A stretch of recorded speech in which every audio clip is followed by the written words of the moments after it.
I traditionally have sort of done smaller films. Yes. But, you know, and this to me was a completely new venture, and I sort of took a chance and tried something different. And, you know, it definitely worked out in my opinion, but I've never done anything of this caliber, and it's a lot more to sort of deal with. Not only the sort of endurance you need to stay in character for that long when you're there for over 7 months within the sort of whirlwind of things going on around you. It was extremely difficult.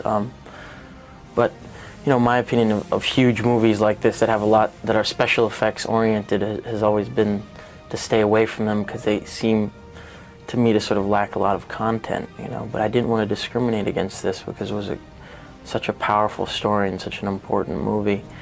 I mean, when you're sitting there running towards the back of a ship with, you know, 2,000 people around you screaming for their lives, in this sort of on a ship that looks exactly like the Titanic, and while it's like going up in the air on hydraulics, you can't help but feel like you're really there. And seeing the ship and just being on it on an everyday basis was, there was certain moments, I mean, not all the time, but there was definite certain moments where I felt like, wow, I'm really here. Kate and I had she's such a terrific person in general that our chemistry sort of just naturally happened, I think, on screen. We just like each other as people, and I think that definitely showed. As far as doing the love scene, though, we laughed about it a lot, and we you know, those questions occurred like, was this Rose's first time? Was it Jack's first time? You know, who sort of knew?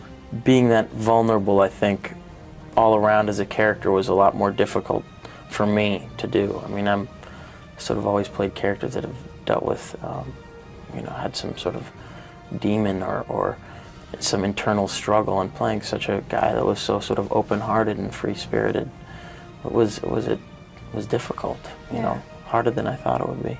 That was a funny day, because I think it was like the first day, I think it was our first day of work, if I remember it correctly. The poor girl had to, you know, be completely naked in front of me, you know, in front of the whole sort of crew.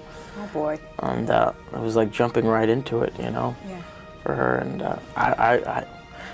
I wasn't uncomfortable at all. I mean, I felt uncomfortable for her. I mean, it was rough, but the scene worked out well. The movie's so serious. What kind of things did you guys do to lighten the mood a little bit?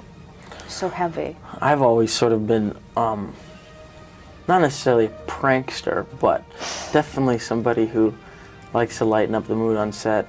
I think on most movies I do, just because, you know, nothing that would ever affect, you know, the actual film. Right, right. There's certain limits, but I definitely like to lighten things up because people are so uptight about making movies. It's ridiculous, and if you don't watch out, it'll rub off on you. So I'm good at my imitations of the cast and crew. That's my whole deal.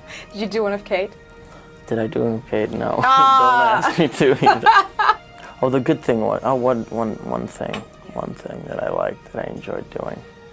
You know, much like a coach after any sort of big game, I got to dump a big thing of ice and water on Jim's head in front of everybody after the movie was done, and that was really rewarding because he didn't know who it was.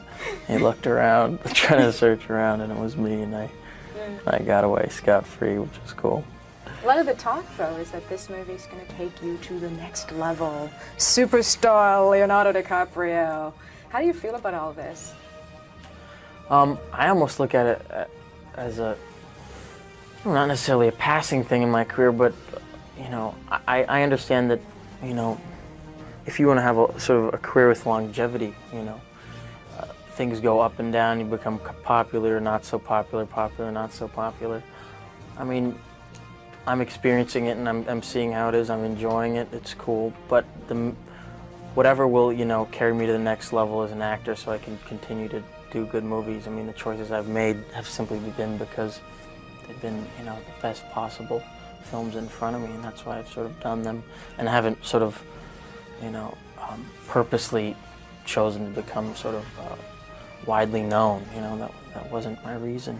But if it comes or if it goes, it's fine with me. I just want to, you know, keep growing as an actor and doing good work. That's my main objective.